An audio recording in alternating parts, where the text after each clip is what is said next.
Our second scholar speaking this evening is Diego Hernandez, a 2009 graduate of Albert Einstein High School.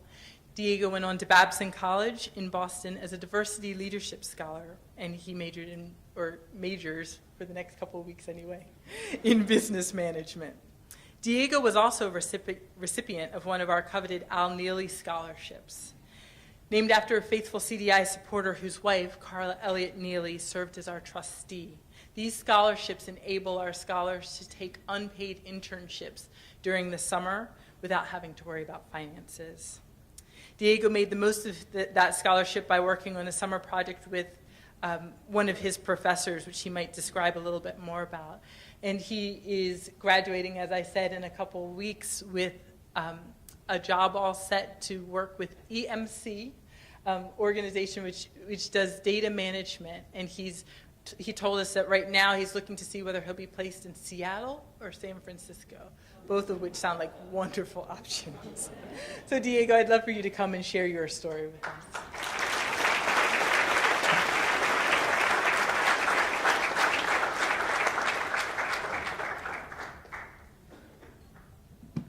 Good evening, ladies and gentlemen. As Mystique said, I am Diego Hernandez. When I had my first meeting with Ms. Ada, CDI's previous vice president, and Ms. Hilton, I explained to them my college plan. My college plan was to attend Montgomery College and try to transfer to local public university. Very respectfully, they explained to me that if we worked together, they could help me get into a four-year college. I remember feeling discouraged, not because it was not a great plan, but because I did not think I could either get into a four-year college or pay for it.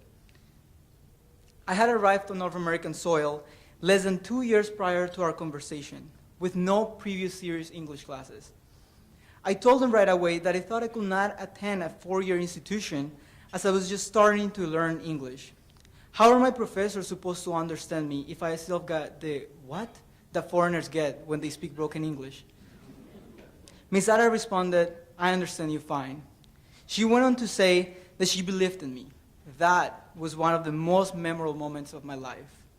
I had never been told, "I believe in you." I had never felt so much concern on someone's behalf about my future. Our conversation continued as Ms. Ada and Ms. Hilton explained to me that my preconceived notion about the inaccessibility of private colleges was not true in all cases, a point later proven by my acceptance letters and my financial aid packages from different colleges I applied to. In Colombia, my native country, scholarships are not very common, and what college you attend depends almost entirely on your parents' financial situation. The meeting was the first time I ever had a serious exchange about my college and my future with anyone. My parents at the time were trying to adjust to the US, from finding jobs to navigating roads, meanwhile missing siblings, parents, and friends they left behind. We left Colombia because the FARC, which stands for the Revolutionary Armed Forces of Colombia, had been persecuting my family for years.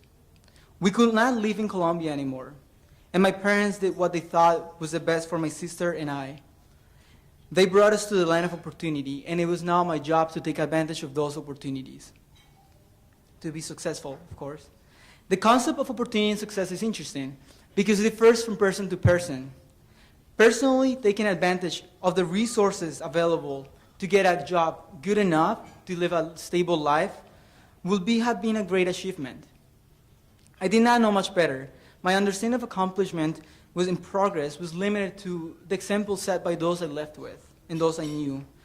When I was told CDI could help me get into a four-year college and pay for it, I was astonished. I knew I needed to do it. Education was highly valuable in my mind, even if I never spoke about it with anyone. I never imagined how much it will amplify the sense of accomplishment in my life. The first obstacle I found in becoming part of the 2009 CDI class was my legal status.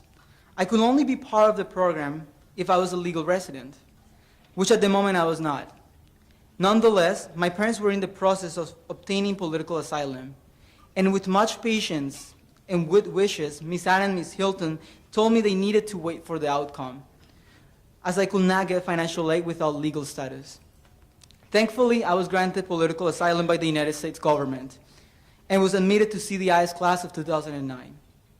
I knew being part of the class of the CDI Scholars Program was a great thing, but I never imagined the breadth of its impact on my life and the future generations in my family. Getting a student ready for college applications is an extremely resource-intensive process, which I learned by my senior year when I applied to 9 colleges. My problem at the time was not just the lack of economic resources. It was also my lack of understanding about the process and what colleges wanted. Although I had heard of the SAT before joining CDI, I really did not understand how it worked, its significance, or how to study for it. The amount of time and energy spent by the tutors in preparing us for these exams, for the standard exams in writing, reading, and mathematics was impressive, and the quality simply extraordinary. Only now I can appreciate to the fullest all that was done for us.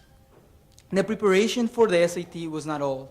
We were also helped with the subject tests that will enhance our applications. At the end, I received average scores in writing and reading, something many consider a great accomplishment, given that I had started learning English only about 2 years prior to taking the tests, and above average scores in math. Later on, I received support in selecting the college institutions I was going to apply to in a very, very strategic manner, always considering my strengths, areas of improvement, and needs. Eventually, the moment of selecting an institution arrived. A decision was not very hard to make, given the particularly exceptional package I received from Babson College. After 4 years, I will graduate in May with Bachelor's of Science in Business Management with about $12,000 in loans and $230,000 in grants.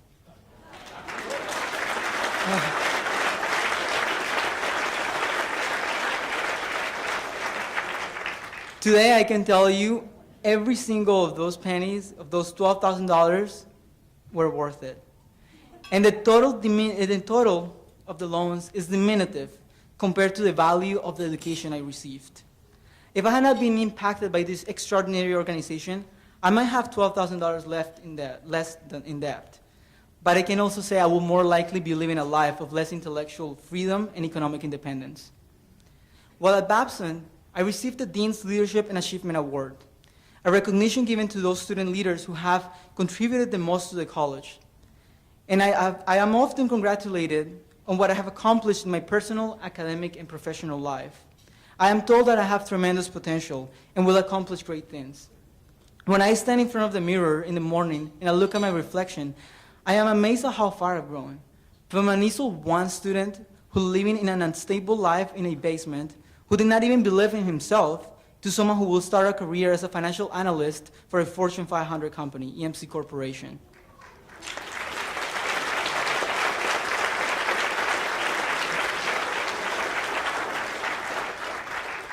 Plato said, the beginning is the most important part of the work. CDI is an organization that ensures that its students start with much strength from the beginning of their college careers and are able to graduate successfully. Getting through college for the students CDI works with does not consist of just passing classes, as it is for many of my classmates. It is also about getting the financial aid to be able to continue attending the institution. It means establishing connections that will strengthen your professional network and having moral support when you need it, and your parents cannot provide it because they do not understand what you're going through.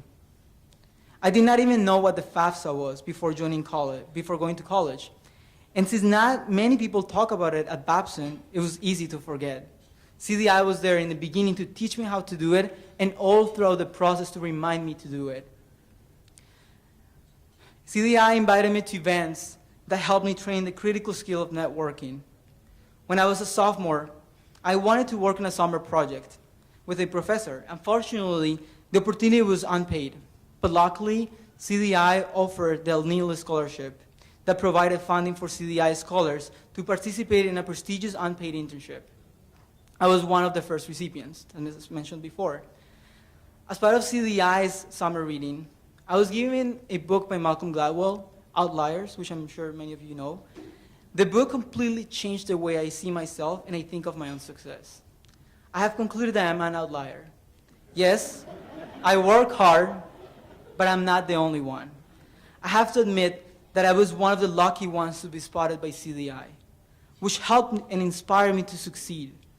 I wish there were more organizations like CDI, or that CDI was bigger, of course, so to help others succeed and inspire them the way they did with me. In many of them, those students who have not been inspired by organizations like CDI, they have not been lucky enough because of life circumstances to be able to break the circle, the vicious circle of poverty that perpetuates itself through the lack of education. I will be eternally grateful for the opportunity I have been given, and will continue to provide the access to education and success to students who deserve it. Thank you, CDI, for placing my future in my own hands.